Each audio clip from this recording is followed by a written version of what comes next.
Hey everybody, this is Eddy Dacius. We here with another episode, and we have a wonderful guest. And this is a professor from Fitchburg University and Fitchburg State University.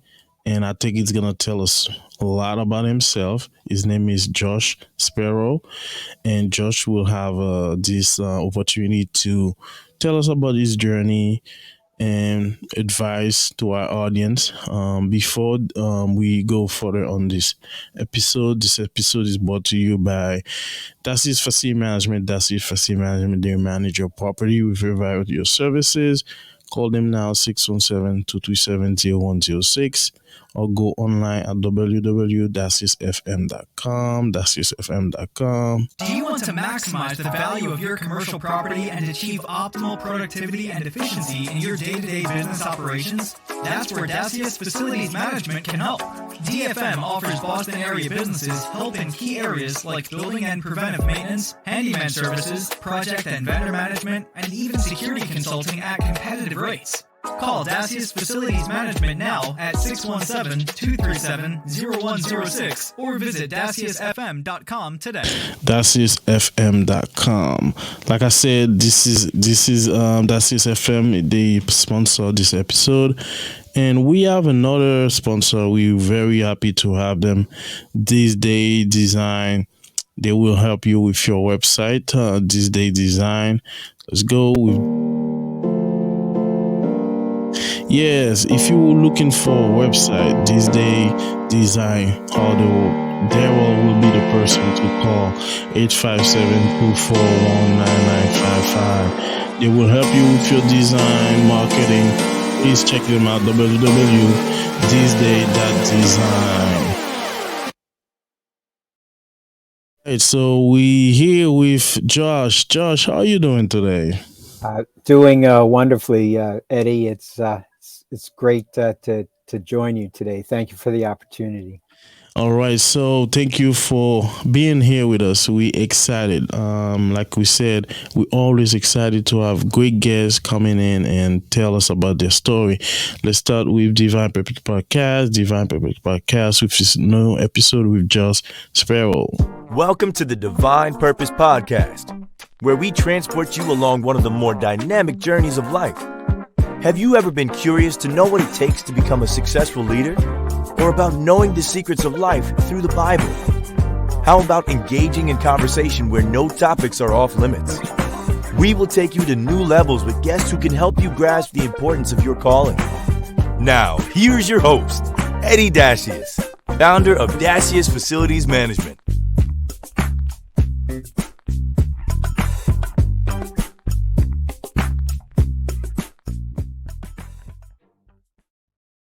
Yes, like we said, we have a special guest. This is Josh Spero. So, like if you're new to this channel or to this podcast or to this show, we like to ask like a simple question. Josh, what can you tell us about you? Eddie, I teach international relations, as you said, at Fitchburg State University, Fitchburg, Massachusetts.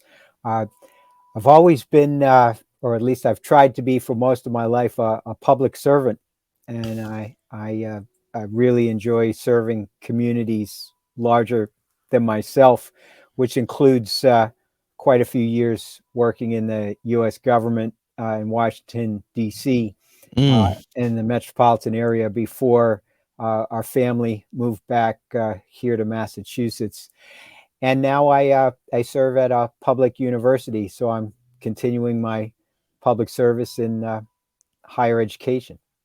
And we appreciate your service, and definitely this is a great journey. I'm looking at the path already. I have a lot of questions, so let's go about what are the three most challenging events in your life, and how do they challenge you? Well, I would say that the three biggest challenges, one is just trying to be a a good person and Mm, a good husband and a good father. I have wow. two wonderful sons, and I don't know if I'd say that.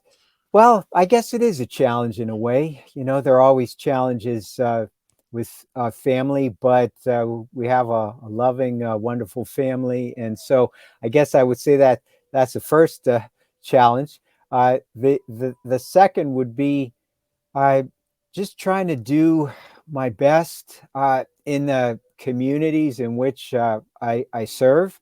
And Okay. as I said, I'm a public servant, so I love the challenges of serving communities larger than myself, where you're really trying to help other people so that they might help themselves. Yes. To feel that they're moving ahead, forging forward. And I guess the third challenge would be just looking at how to teach and to learn from others at the same time, and to keep the passion for life always with that high energy, but also be able to know that as you try to help others, you can depend on them as they depend on you, especially in your times of need. Now, and thank you for sharing. And I think the one thing is keep resonating is you're like a public servant, and this is what should be about. But let's go back to Josh Spero growing up, and what was his aspiration. So the way we like to ask this question is, what was your dream job in middle school, high school, college, and now? So if they are the same, great. But if there's transition, so what kind of influence those transition? It's always a fun question to ask, a dream job. I guess I could say that I, I I've actually been able to do the two dream jobs that I've wanted. One, Um, which and I'm currently doing the second one, which is teaching. And I always did want to teach at a college or university level, and to be doing so at a public university where I've been for almost 20 years mm, is wonderful. I I I I thought I wanted to teach when I was younger, but I definitely wanted to go into public service, and I wanted to work for the government, and I wanted actually to go back to Washington, D.C., where I actually was born. Uh, wow. uh, I, well, sadly, it's now a long time ago, but yeah, I'm coming up on my 60th birthday, 60 years. And when I was born, John F. Kennedy was president. Oh wow. Okay. So it's that long ago. And I was born in Washington, D.C. because uh, my parents, who at the time were both public servants, they had moved from New York City to Washington, D.C. because John F. Kennedy became president. President. Okay. And and I and I can certainly talk to you about those early experiences of how I got that shaped me. But really, in a nutshell, even though I didn't have the chance to live in Washington D.C. for very long, just about my first 6 months, Okay. because then my dad was advised to go back to New York City because a lot of John F. Kennedy's legislation wasn't getting through Congress. Congress. Okay. So he went back to New York, but I returned there in 1987, looking to work for the government.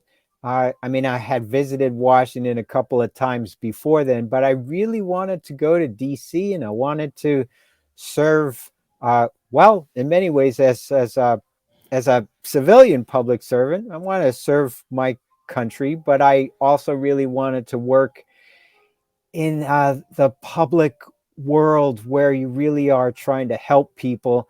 It's not about profit and making money, although Yeah, certainly, you're right. You're right. making money is important Important. and Yeah. paying the bills, but I really wanted to be in public service. And so my dream jobs as a government planner and policymaker, as well as now a public university professor. I've achieved my two dream jobs. And thank you for sharing and hearing you. I'm like already forming all the questions in my head. So, growing up, you said parents are public servant, but what was the dynamic in the household? How was it? So, are you involved in sports? Are you just some people sport wasn't in an option? It was all about books or music. So what was it for you? Well, it was all of those, actually. I should say that, when I look at role models, certainly my parents were role models, and they influenced me to this day, because my mother, who's 85, is still working full time Wow. as a public teacher. She now Wow. trains teachers and helps them get into the field. So she's been in that for over 60 years, and that kind of education push was right part of the family as we were growing up around the dinner table and talking about all the issues of the day. The reason we were in Washington was because my father left the private sector, went to work for the Kennedy administration, and ended up helping to create what became, in those days, they called it the domestic Peace Corps. Okay. Because the Peace Corps had already been created, but the domestic version of it across the country, well, today we refer to it as AmeriCorps. AmeriCorps, yes. And my dad worked with Robert Kennedy to help to create that. And growing up with these stories and discussions, yes, and why it's important to help people. I should tell you that I always felt that I was very fortunate in that I could choose my path for what I wanted to do in my life, but I always was encouraged, certainly by my family, but also by friends and the communities around me. I love sports. I love music. I love education. And I actually, although I can't run nearly as far as I used to do. Around, I guess, the age of 13, I discovered that I really loved long distance running. Wow. And it gave me a really critical point in my life, because I could run, and I run with other people, in track and cross country. And I love to compete, but I just love to run because it allowed not only me to get really great exercise, and I could just go anywhere at any time and do it, as long as I had a decent pair of sneakers. But basically, it allowed me to think, and allowed me to decompress, and allowed me to work through all the challenges, especially of teenage years, but also what did I want to do with my life, and how did I want to try to live it, and just really cherish the opportunities to go places like that, just run. Wow. And meet people and see things, and just be able to be with communities, and it's pretty easy to get around when you're able to run. No, definitely. So, can you tell us what's your favorite childhood memory? I guess there's a lot of them, but what I said a moment ago, I think really kind of gave me my navigation in Mm, life, which was family. And we were we talk a lot in the family, and so the dinner time around the table yeah, discussions, that makes such a difference, because you feel that you're part of. I have a brother and a sister, and that you really feel that that's your foundation. yeah, And from there you can experience so many things, which I've been fortunate to do. But this, I don't know if there's any one memory. Maybe, like I said, it's that moment when I decided to join that community, in terms of running, one or in, yeah. join the community in terms of faith communities, athletic communities, music communities. Like, I played the trumpet when I was Wow. growing up, and so some of my heroes are the great trumpet players. It's just and music and education and faith in communities, that it helps you, especially if you feel uncertain at times, or you're feeling down, and for whatever reasons. And that dinner table really was a reinforcement of Enforcement, yeah. values, and just hope and determination. And thank you. And like I said, we really appreciate and our guest telling us, going in details and give us more insight. The question usually have a follow up. So my follow up is, how important those memories are for you, and what role did they play in your life now? That's the main question. So if you have a favorite memories, some people they can't tell us, because there are so many. But that's the following question that I want to ask is, how important those memories are for you now, and reflecting on them. Well, those the memories are crucial. They shape everything really, about what I try to do these days, and just memories of the importance of family and the Yes. importance of perseverance. Especially when families are challenged, and now that I'm able to help carry on the Yeah. generations, and with my sons, my wife, and me, and our sons, those memories of what does it mean to be a good father, and Yeah. what does it mean to be a good husband, and what does it mean to be a good son, hopefully. And I there's plenty of any specific kinds of memories that go Yes. with it, but I think it all comes back to feeling very fortunate that Fortunate. I Yeah. have a wonderful family, and now other families with my wife's family, and just and seeing my kids uh, continuing to grow up. And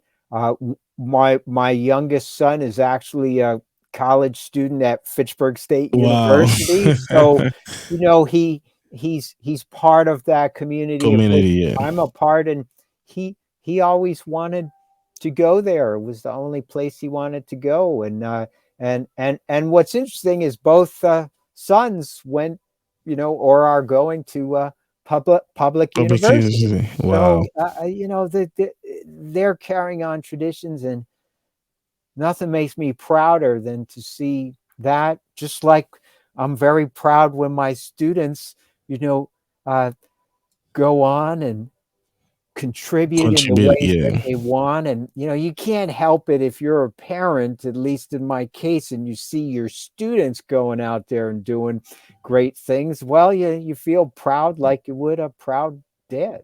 No, no, definitely. And this will lead me to this question. Which of your accomplishment are you the proudest? Well, I gotta say, as a father, I mean that one. I know I keep coming back to family in Yeah, these answers, but there's it's really a unique experience. And then if you have it more than once, where you see two children, your kids being born and helping to raise them, and then as they grow into adults, and like all of us, when they fall down, figuratively speaking, yeah. hopefully, can they get back up? Back And up, yeah. you want to help them, but you also You want want to them to teach them too. grow and Yeah. and experience. So I would say, though, that's the proudest. No, no. With you, that will be, and that's my case too. So I have two, a boy and a girl. So a son and a Wonderful. daughter. Yeah. Yeah. So let's think, because you take me. That's one thing I always say.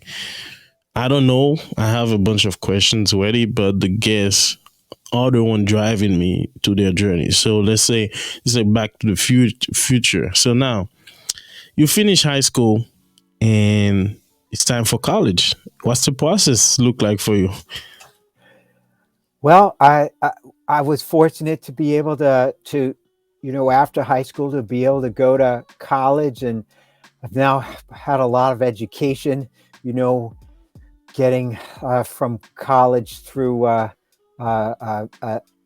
Ph.D. program, because Yeah, these days, you need a Ph.D. to teach at a college or a college. Yeah, university level. But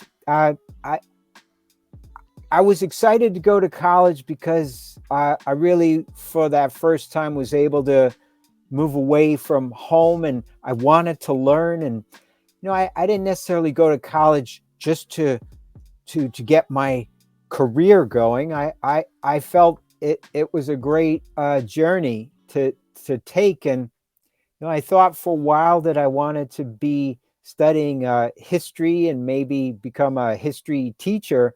yeah, But then I took a class in international relations, and I was always interested in the world as well as our country and history.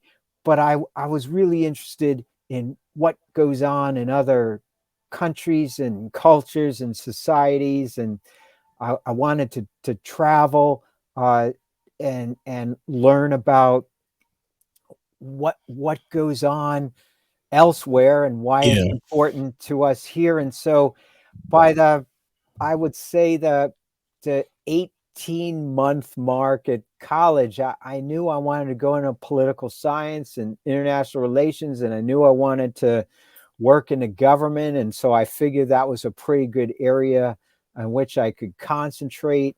And I I just kept going in that direction. And I feel like I got a lot out of my time in education.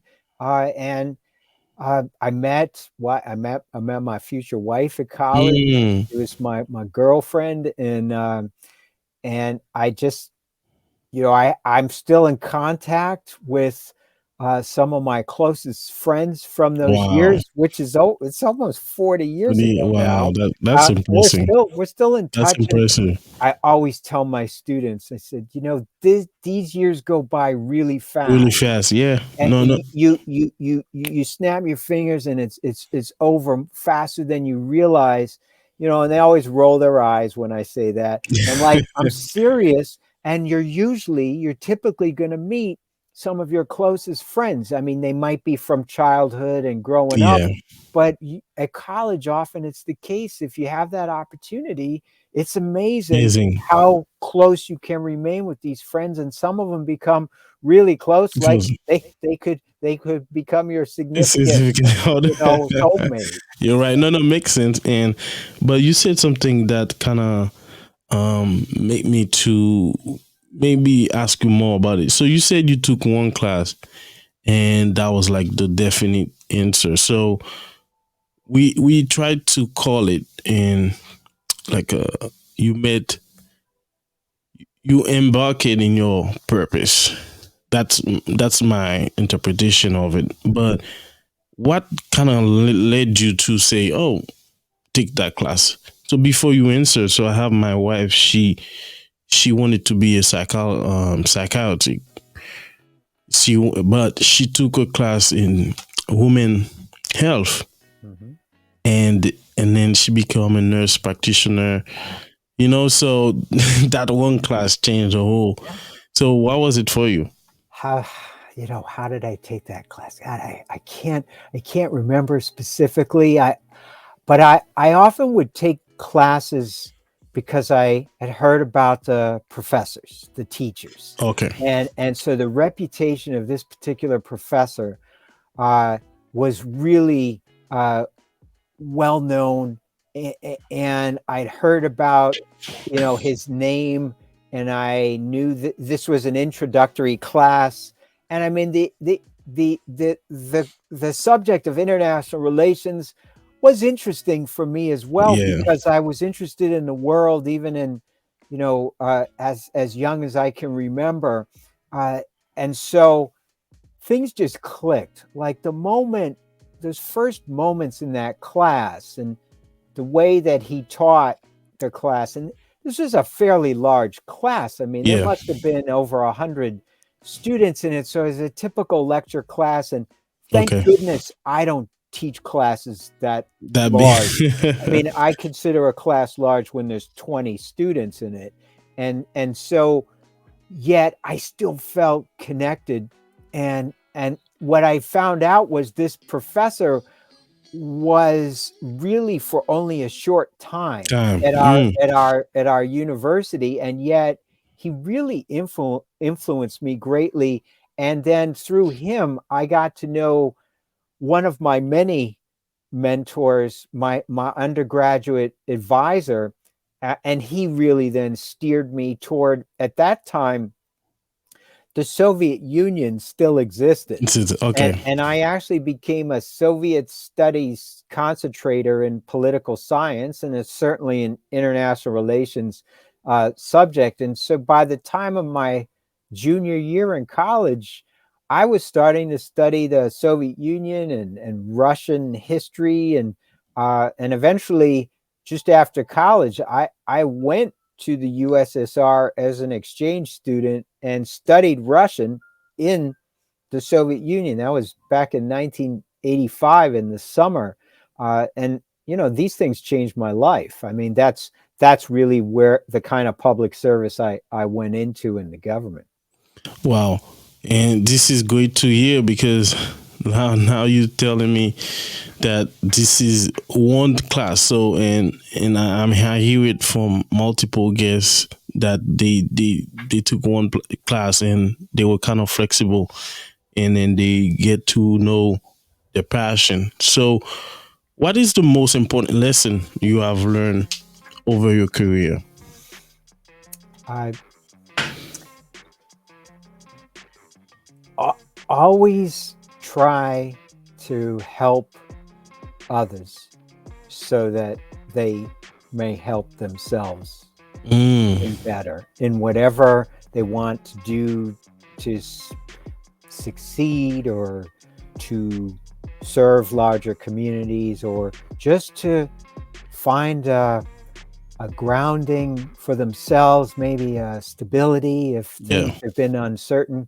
But I always tell students that, I want to help you so that you can help yourself Awesome. to learn better, to reach higher, to see your hopes realized, your academic goals achieved, maybe your career paths become clearer. Yeah, yeah. And but that philosophy to me is always, it's always been a part of me. And I guess that's why I'm an optimist, even in the darkest of This is times. yeah. I've seen a lot of difficult things out there, especially from my government years, just with how people treat each other, Yeah. and how there's so much difficulty in the world, and yet I try to remain hopeful. So Nah, definitely. So before we take a break, I have one more question. So, what is one piece of advice you will give to someone starting their career? Remain open to all kinds of possibilities, but if you are, really intent on a certain path that you want to take, whatever that career might be, whatever challenge you might want to to try to tackle, uh, remain determined, uh, prepare yourself as best you can, uh, remain open to different perspectives. But I also use a phrase which it goes back to an ancient uh, politician. I mean, from thousands of years ago, which my high school cross country and track coach always said, which is luck is when preparation meets Meet opportunity. opportunity. And Wow. that's a philosophy that you can be lucky in life, Yeah. but typically you got to be preparing. Prepare And to. then the Yeah. opportunities are out there. You just may not always see them, and then suddenly they're happening. But it's usually because you really worked hard to get there, and maybe it wasn't easy, but perseverance and determination helped. Wow, well said, well said. We're gonna take a quick break now. With Divine Puppet Podcast, we have Josh Spero with us, a professor at Fitchburg State University in Massachusetts. What comes before making a smart decision? Choices. A smart choice is the best option, which is who we are. That's why our clients expect more from us and, in return, get more in everything we do. We understand the problem. That's why we thrive for excellence. We don't just create a winning culture. We aspire to be a smart choice, a voice for solutions. We believe in integrity, professionalism, and teamwork. Our passion is to bring results from our clients by working harder, smarter, and faster. As a team, we always deliver because we recognize your needs. Choosing smart influences us to be the best version of ourselves. That makes us different than other companies. It makes us confident in achieving our goals. It makes us who we are. And it makes us DFM, the smart choice. Yes, for all your property needs, call Dacius Facility Management 617-237-0106 or go online at www.daciusfm.com, daciusfm.com for their website. So we're back with our special guest. So now I have a quick question before break I wanted to ask you is there one thing you wish you knew before you start your career? Yes. Again, Eddie, these are great questions. Well, I think I wish that I knew, and I don't know how I could have known that that there were going to be a lot of ups and downs, and that I was just going to have to really remain steadfast and know that of course I was going to have to work hard for what I wanted to achieve. That I appreciated, but that there are a lot of people out there who want to help you, Yeah. but there are also people out there who want to trip you up. Yeah. And that's just what life is often Yeah. about. And one and the ups and downs, it's hard for anyone necessarily to prepare for that. I mean, I tell my students it's good to make a strategic plan, but Yeah. you gotta be thinking at the same time that a scenario plan might have your strategic plan falling apart. Oh, And if yes. you can think about these things ahead of time, then maybe you can help yourself to navigate better. But the ups and downs of life, and you just never know. when that's going to happen, and but how you prepare for that, I guess you just try to remain open-minded, and you still try to remain upbeat, because even when you're down Yeah. on the ground, so to Yep. speak, in whatever situations, and you couldn't have imagined how that happened. Nah, I agree. mean, maybe you couldn't have anticipated it. Can you get back up, and how long might that take? And those are lessons you can only learn with experience. With experience, yeah. And that's life, and especially if there's people around you who are there to help, and sometimes not to ask any questions, just help, and that's always appreciated. So, can you think about one of your most important mentor in your professional career? Well, my parents are my mentors. Oh, wow. I keep coming back to them, and they're still my role models. I mean, I told you my mom's 85, my dad's 89, Wow. and they're still alive, and I still see them consistently, and just sharing so much with them. But when you ask a question like that, often it's in kind of either a professional journey or a career journey or an academic journey. Yeah. I've had a lot of mentors. I mean, I'm very grateful. I had any number of educational mentors, but I had mentors in the government, and I have mentors, even in my colleagues over the years. There are quite a few. I mean, my coaches Yeah. in both high school and college, they're my mentors. It just as in many ways as my undergraduate and graduate school mentors. Yeah. But my first bosses, I've had a lot of bosses, and I've been on teams where there have been any number of bosses in, I guess, the chain of command. Yeah. And yet so many of them gave so much of their time and advice and help, and it made me what I am, which is somebody who really appreciates advice, even if I don't necessarily want to hear it at the time. And it's kind of like I tell my students and my kids, if you take, I'll always be willing to give you advice. Yeah. If you take it half the time, I guess I'm doing all right there. Oh no, that's a good way to think about it. So let's go in your first government job, and I see that you were a senior civilian strategic and scenario planner. What was it about? A lot of words and title, and it's that a was mouthful title. That, which is why I like to teach about strategic and scenario planning, which can be very intensive for my students. That was my my final job in government.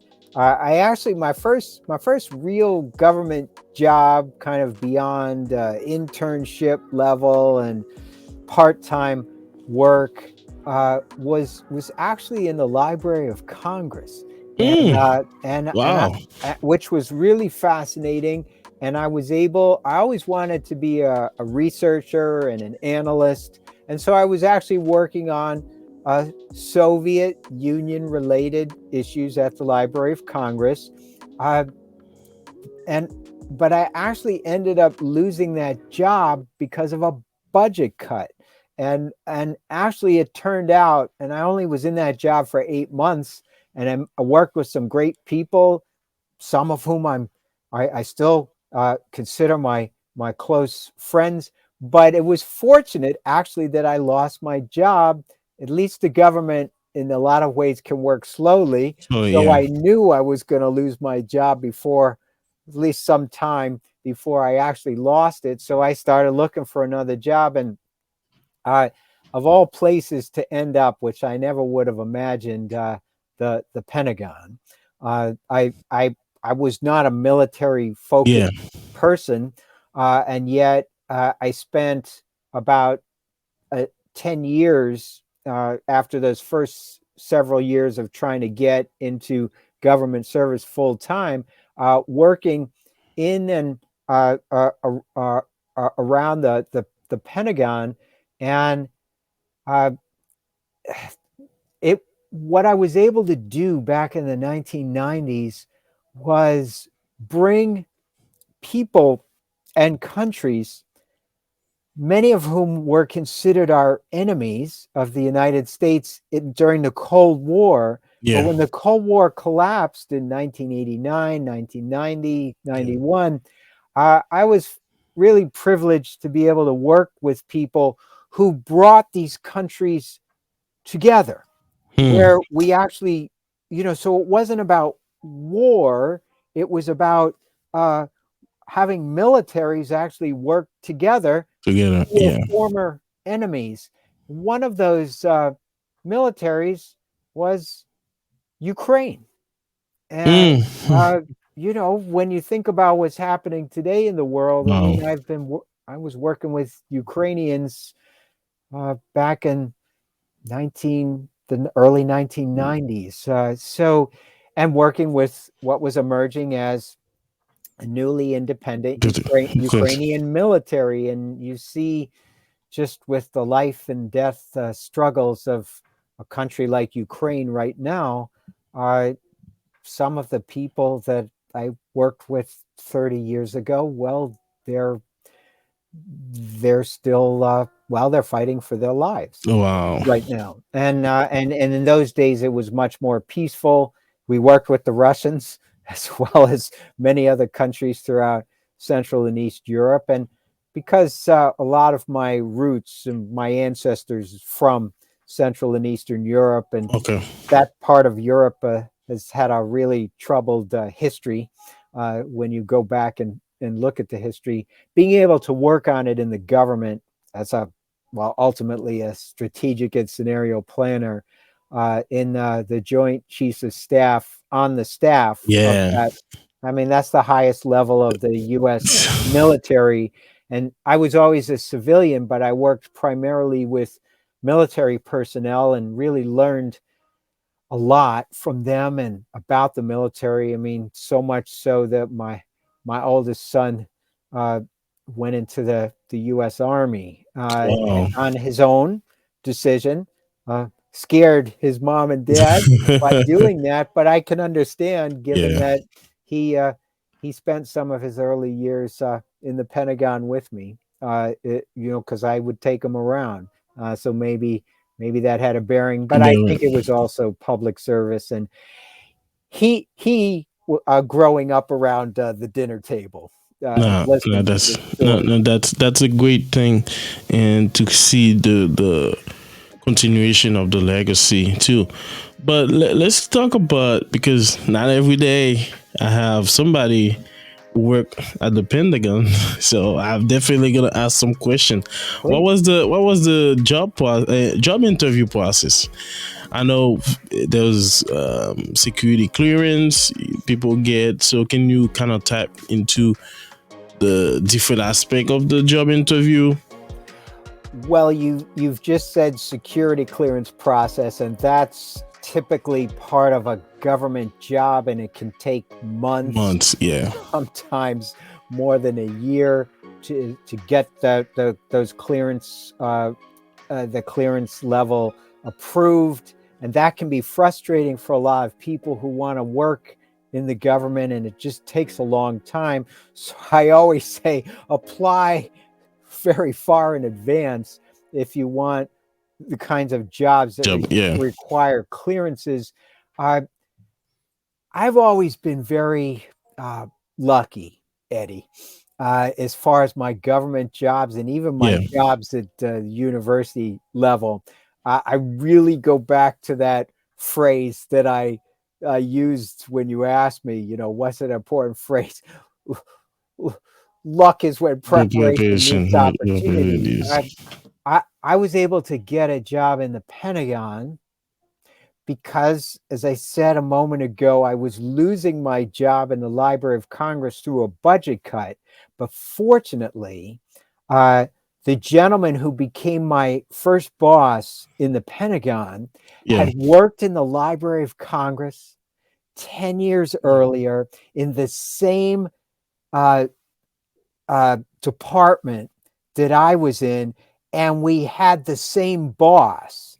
Okay. So my boss, who once he heard the rumor that it was likely that the people recently hired like myself, were going to be let go, he called the gentleman who became one of my great mentors and my future boss in the Pentagon, and said, we're going to lose some people. At that point in the Library of Congress, I actually had my first entry-level security clearance. Okay. I had waited over a year for that job. Okay. I applied for that job in the Library of Congress, not thinking I didn't hear for a year anything. And then suddenly, I got a call and they said, "Are you still interested in this job? Your clearance came through." And I was like, wow, I didn't even know I was still. So I had a clearance, which made going to the Pentagon a little easier. Okay.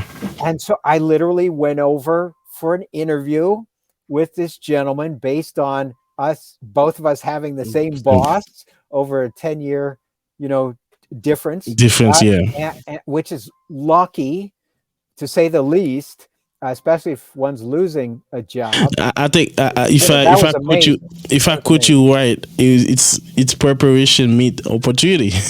Absolutely. With a little luck. Yes. We always got to be aware that if you can be lucky in life in those moments after during great preparation, but also just the opportunities. And that interview went well, and basically my boss said, "Look, we want to hire you, and I got plenty of work for you to do. So when can you start?" And those are just wonderful words to hear. That the same thing happened when I got the last job that I did in the Pentagon, which turned out I think was 7 years after that first job in the Pentagon. Okay. The first job, or 6 years. First job started in 1988 in the Pentagon. And then the last job I held when I worked on the Joint Staff and the Joint Chiefs of Staff was from 1994 to 2000. And I actually was working in a job where we were doing a project for the office where I ended up working. And I started working because I was the point person for the project. And I was actually located outside of the Pentagon at that stage in 1994. But they put me in charge of this project to help this office in the Joint Staff, the European and NATO Division. And I started going over there daily, and I started working. I started sitting in a cubicle over there, and I was working over there for 8-10 hours a day. And basically there was a job opening there. And I said, if I'm working these many hours over here on this project, maybe I should just apply for that job.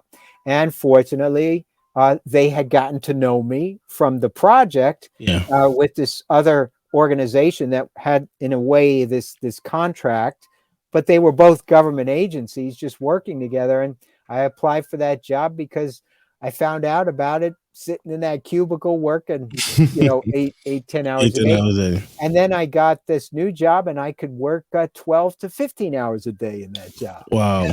So it teaches you a lot about fortitude, and you need to laugh a lot because the pressure and the intensity is incredible. And I guess that's why a lot of students think I'm a really difficult professor, because I'm a very intensive guy and I want them to do well. But I have the same mentality, which is, I want you to learn about how the real world works, and I'm going to push you hard just like I got pushed hard, but I'm always going to respect you, and I'm always going to be open-minded Yeah. and flexible. And if you can give me a really good argument, especially one that I haven't considered, I'm open to it, as long as you defend your arguments with evidence and back it up, and then the ways I had to do running around the Pentagon, just trying to keep I don't know, my hair from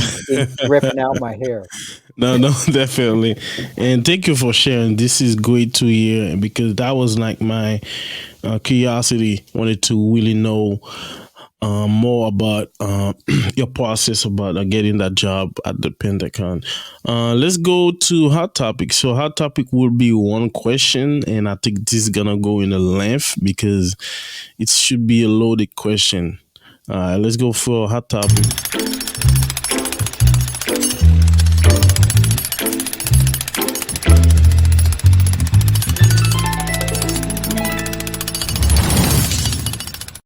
All right, hot topic is a segment where we ask questions about your field. People don't usually have a chance to ask you. Maybe your student won't ask you that question, but let's go with hot topic with Josh Spero. So the question is, let's say I'm like reading your mind. How would I see? Okay, I'm taking your glasses. How would I see the world? How do you see the world now? I gotta dig deep. Dig deep. No, definitely. Yeah, I know. That's why I'm giving you a lot of time. To read my mind. How do, as somebody who's touched and taught international relation, politics, and work at the government, public servant, how do you see the world now? Extremely complicated, and it's always been complicated. The world, there's so many problems, there's so much difficulty and devastation, and yet there has to be hope.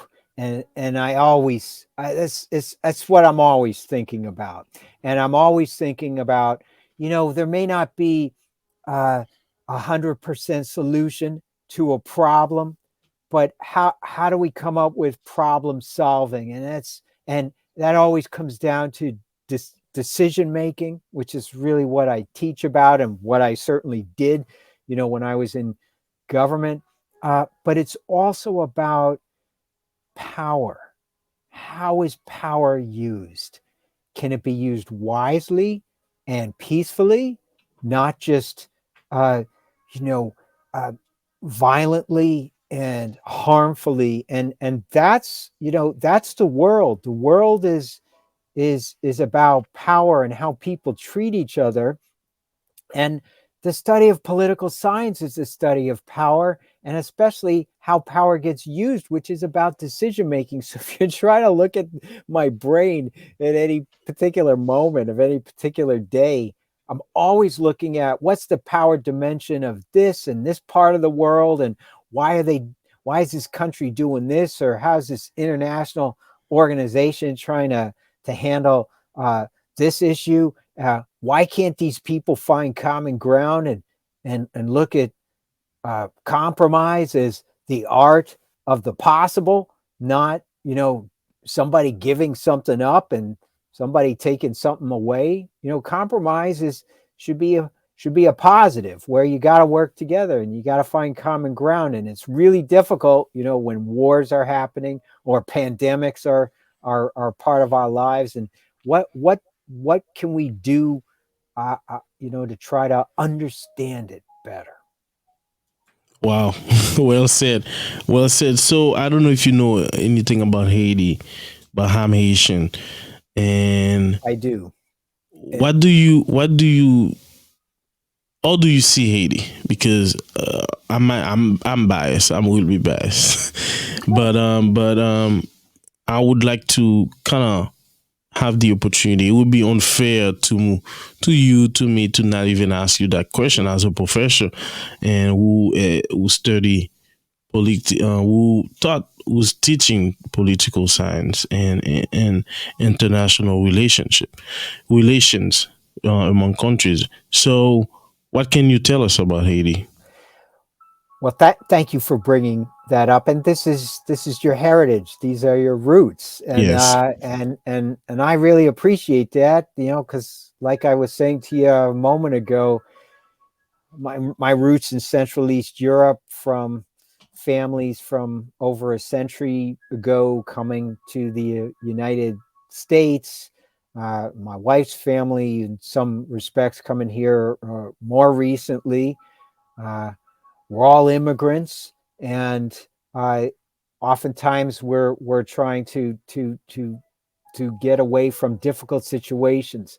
I've had really the pleasure of having some students who are from Haiti, Yeah. and they were in Haiti at really difficult times, especially was it the earthquake 2010. and exactly, and one of my really best students, she survived that earthquake, and she saw a lot of the devastation, and she was still quite young. It was before she came to the United States, and she really struggled in my classes in the early going, because I'm an intensive guy, and I really push my students hard, but she really stuck with it, and she became a really great student, and she studied in France her junior year, and she got internships where she was helping the Haitian community, not only in the Boston region but also back home.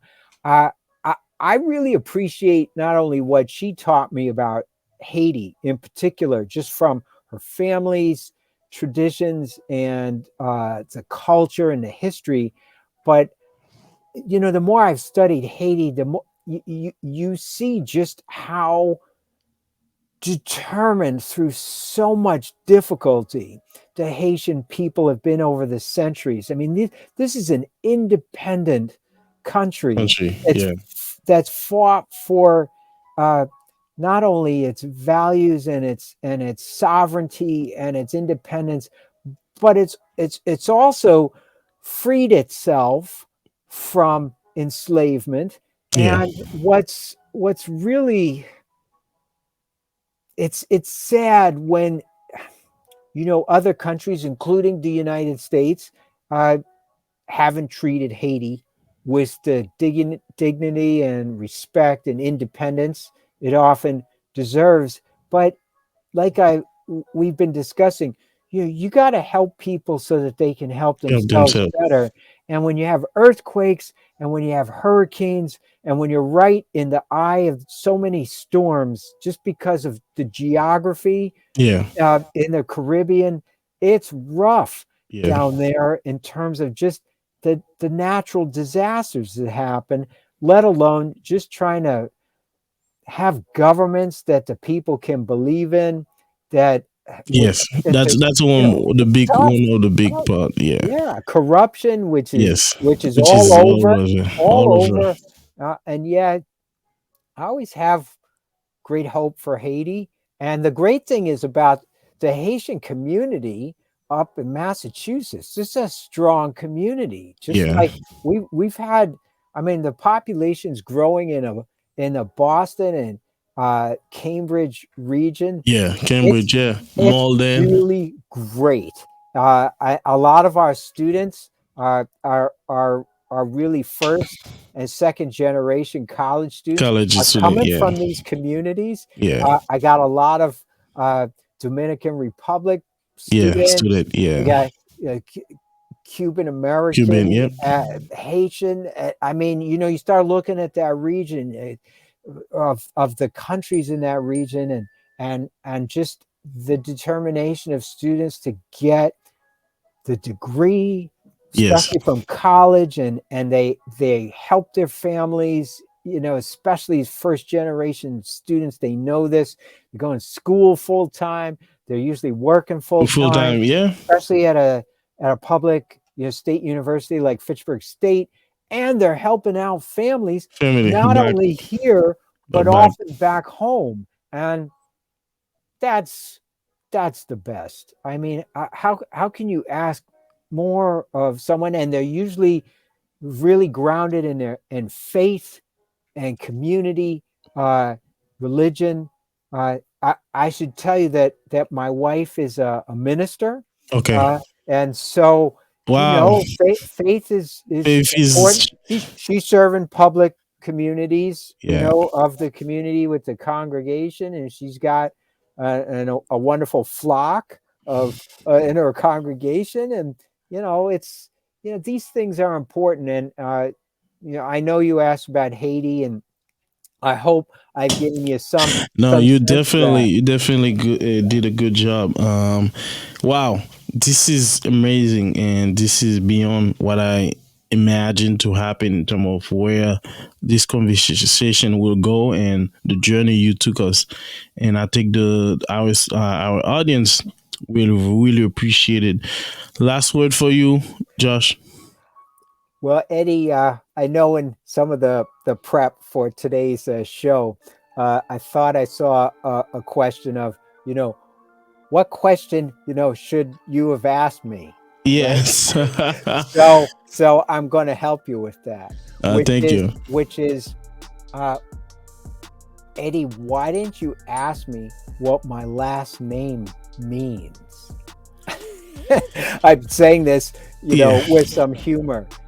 Because my last name means one of those words behind you, hope. Hope. Wow. And because Spero means hope. And you can look up the Latin phrase, which is Dum Spero Spero.